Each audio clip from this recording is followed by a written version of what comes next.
Hello everyone, welcome back to our another video. আশা করি আপনারা সকলেই ভালো আছেন। মগরো ভাতার বিষয়ে সিদ্ধান্ত হয়নি অর্থ উপদেষ্টা। তো ভিউয়ার্স, এখানে দেখুন অর্থ উপদেষ্টা কি বলতে যাচ্ছে। মগরো ভাতা নিয়ে সরকারি কর্মচারীদের মধ্যে যে পরিমাণ একটি সমস্যার সৃষ্টি হয়েছে, সেই বিষয়ে মূলত অর্থ উপদেষ্টা কি বলছে দেখুন। তো এখানে তারা বলতে যাচ্ছে, সরকারি কর্মচারীরা মগ্র ভাতা পাবেন কি পাবেন না সে বিষয়ে এখনো কোনো সিদ্ধান্ত নেওয়া হয়নি বলে জানিয়েছেন অর্থ উপদেষ্টা ডক্টর সালেউদ্দিন আহমেদ। মঙ্গলবার ২৮শে জানুয়ারি সচিবালয়ে সরকারি ক্রয় সংক্রান্ত উপদেষ্টা পরিষদ কমিটির বৈঠক শেষে সাংবাদিকদের এক প্রশ্নের জবাবে তিনি একথা বলেন।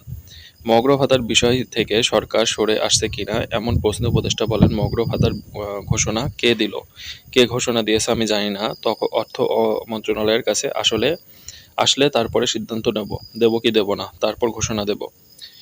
এ বিষয়ে অর্থ মন্ত্রণালয়ের কাছে প্রস্তাবনা গেছে কিনা জানতে চাইলে অর্থ উপদেষ্টা বলেন, আমরা তো এখনো ঘোষণা দেয়নি, আমি তো এখনো সিদ্ধান্ত নেইনি।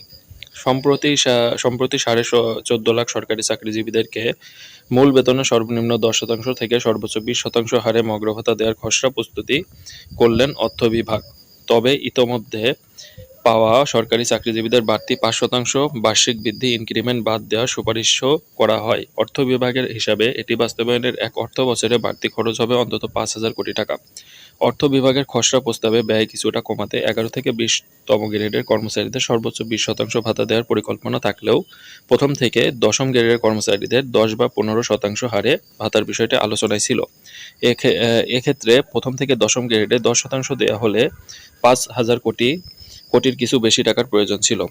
আর ১৫% দেওয়া হলে ব্যয় আরেকটু বেড়ে দাঁড়াতে প্রায় ৫,৭৫০ কোটি টাকা। অর্থ বিভাগ এই পরিমাণ টাকার সংস্থান করে সংশোধিত বাজেটে তা অন্তর্ভুক্ত করার প্রস্তাব করে। তো ভিউয়ার্স, আপনারা যারা অপেক্ষা করছেন, সরকারি চাকরিজীবীরা যারা আছেন, যে মগ্র ভাতা হবে কিনা, এটা নিয়ে এখনো পর্যন্ত কোনো আপডেট দেয়নি অর্থ মন্ত্রণালয় থেকে অর্থ উপদেষ্টা। তো এটা নিয়ে যে আপনারা কথা বলছেন, আন্দোলন করছেন এবং এটা মগ্র ভাতা চাচ্ছেন, যে বিশেষ সুবিধা তারা দিয়ে যাচ্ছে সেটা আপনারা নিতে যাচ্ছেন না, আপনারা চাচ্ছেন মগ্র ভাতা। তো এই বিষয়ে মূলত এখানে যে নিউজটি করা হয়েছে, এটি নিয়ে মগ্র ভাতা নিয়ে কোনো আপডেট এখনো পর্যন্ত জানা যায়নি যে তারা কোনো সিদ্ধান্তে পৌঁছেছে কিনা। তো এতদূর বোঝা যাচ্ছে যে আপনারা যে আন্দোলন করছেন এটা সম্ভবত কাজে দিচ্ছে, কারণ কাজে না দিলে তারা রিসেন্ট যে ঘটনাটা ঘটছে সেখানে যতদূর সম্ভব খবর পাওয়া গিয়েছে অর্থ মন্ত্রণালয় থেকে, যে তারা এই মগ্র ভাতাটা নিয়ে কাজ করছে এবং বিশেষ সুবিধাটি থাকবে না।